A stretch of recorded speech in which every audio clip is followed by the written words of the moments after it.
Hello friends, मेरे YouTube channel में आपका स्वागत है। आज हम आपको समास के बारे में पढ़ाएंगे। ठीक है। समास, अव्ययीभाव समास। अव्ययीभाव समास उस समास को कहते हैं जिसका पहला पद पूर्व पद प्रधान होता है या प्रधानता होती है, उसको क्या बोलते हैं? अव्ययीभाव समास। पहला पद हमेशा अव्यय, निपात, उपसर्ग में से कोई एक होगा। क्या होगा? अव्यय, निपात, उपसर्ग में से कोई एक होगा। नोट पॉइंट में लिखा है हमने अव्यय। अव्यय जो शब्द बदले ना, इनको हम अविकारी शब्द बोलते हैं। क्या बोलते हैं? अविकारी शब्द। जो शब्द बदले ना या जो शब्द परिवर्तित ना हो, ठीक है, उनको अव्यय शब्द बोलते हैं।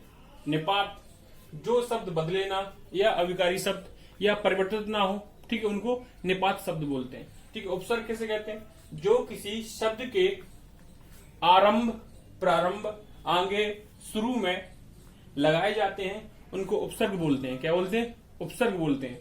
ठीक है। उपसर्ग क्या होता है? उपसर्ग उप प्लस सर्ग से मिलकर बना होता है। उप का मतलब होता है समीप और सर्ग का मतलब होता है सृष्टि करना या रचना करना। ठीक है। सृष्टि करना या रचना करना। ठीक है। उपसर्ग जिसका कोई अर्थ होता है, जिसका कोई अर्थ होता है या भाव होता है। ठीक है।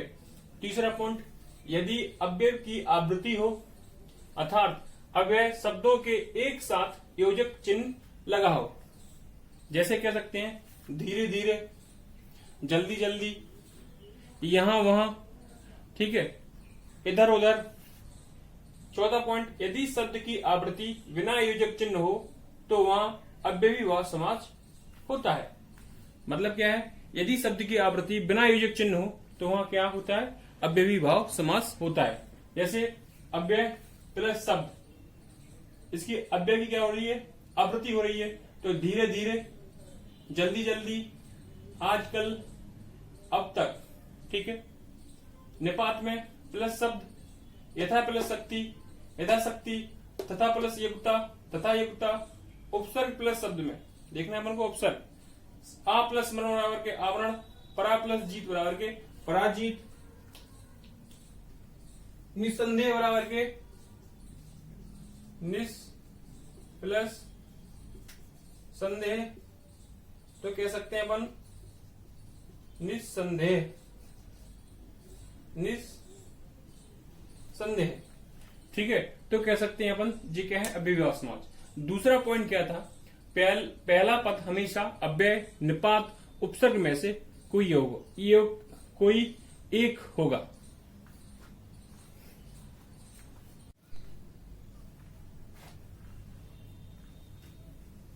दूसरा समास, द्वंद्व समास।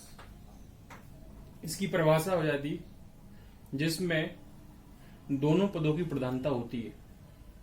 द्वंद्व समास उस समास को कहते हैं जिसमें दोनों पदों की प्रधानता हो, उसे हम द्वंद्व समास कहते हैं। ठीक है। पहला पॉइंट क्या हो गया? जिसमें दोनों पदों की प्रधानता, उदाहरण के लिए माता पिता, भाई बहन। ठीक है। दूसरा क्या है? जिसके दोनों पदों के बीचों बीच योजक चिन्ह होता है। क्या होता है? योजक चिन्ह होता है। रात दिन, रात और दिन के बीच में क्या लिखा है? योजक चिन्ह लगा। लाभ हानि, लाभ और हानि के बीच में योजक चिन्ह लगा है। तीसरा पॉइंट, विलोम शब्द। जितने सारे विलोम शब्द होंगे वो द्वंद्व समास के उदाहरण होंगे। लाभ हानि, जय पराजय, सुख दुख। शब्द की आवृत्ति दिन दिन, जैसे कह सकते हैं अपन, जैसे दिन की क्या हुई? आवृत्ति हुई, दिन और दिन। तो कह सकते हैं इन दोनों के बीच योजक चिन्ह का यूज होगा। जैसे रात रात, हरा हरा, पीला पीला। दो शब्दों के द्वारा संबंध को प्रकट हो या प्रकट करें। जैसे राम और लक्ष्मण, ये क्या है? भाई भाई है, राम और लक्ष्मण। भाई बहन, भाई और बहन, जीजा और साली, पति पत्नी। ठीक है। जहां दो अधिक शब्दों का योग होता है उसको भी अपन द्वंद्व समास बोलते हैं। जैसे आन बान शान, बीच में योजक चिन्ह लगा हुआ है। रोटी कपड़ा मकान, योजक चिन्ह लगा हुआ है।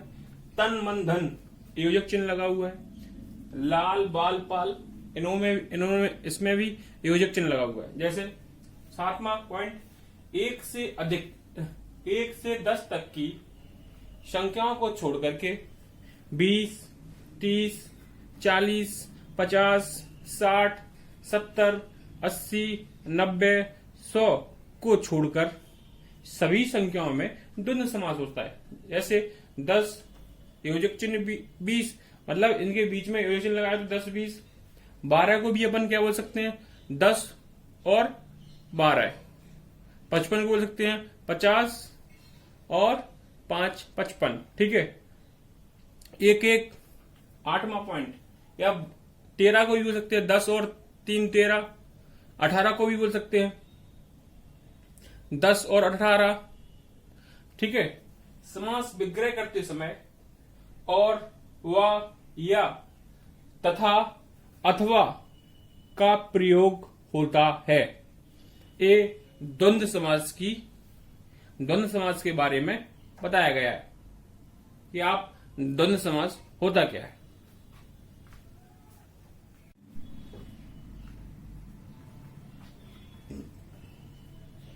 तीसरा समास, द्विगु समास। द्विगु समास उस समास को कहते हैं जिसका पहला पद संख्यावाची हो और दूसरे पद की प्रधानता होती है, उसे हम द्विगु समास कहते हैं। इसमें पॉइंट क्या लिखा हुआ है? जिसका पहला पद संख्यावाची होना चाहिए। क्या होना चाहिए? संख्या होना चाहिए। संख्याओं के बारे में होना चाहिए, जैसे 1, 2, 3, 4, 5 कुछ भी होना चाहिए। जैसे 2 पहर, पहर कैसी है? 2, तो कह सकते 2 मीन्स क्या हो गया इसका? पहला पद। पहर क्या हो गया? इसका दूसरा शब्द। तिराहा, तिराहा 3 है, 3 राहों से मिलकर बना हुआ है, यार रास्ते से मिलकर बना हुआ तो उसको बोलते हैं तिराहा। चतुर्भुज, पहला क्या है? 4 है, कैसी है? लास्ट दूसरा शब्द कौन सा है? भुज है, मतलब भुजा है, तो कह सकते हैं 4 भुजाओं का समूह। ठीक है। दूसरा पॉइंट क्या है? इसके दूसरे पद की प्रधानता होती है। इसके दूसरे पद की प्रधानता होती है। जैसे 2 राहा, पहला पद क्या हो गया? संख्यावाची, दूसरा पद राहा मतलब रास्ते। द्विधर्मी, द्वि प्लस धर्मी, धर्मी कैसा है? द्विधर्मी, द्विधर्म को मानने वाला व्यक्ति है द्विधर्मी। ठीक है। तीसरा पॉइंट समूहवाची में आ सकते हैं, जैसे सप्ताह है 7 दिनों का समूह, दशक 10 वर्षों का समूह, अष्टमी 8 तिथियों का समूह, शताब्दी 100 वर्षों का समूह।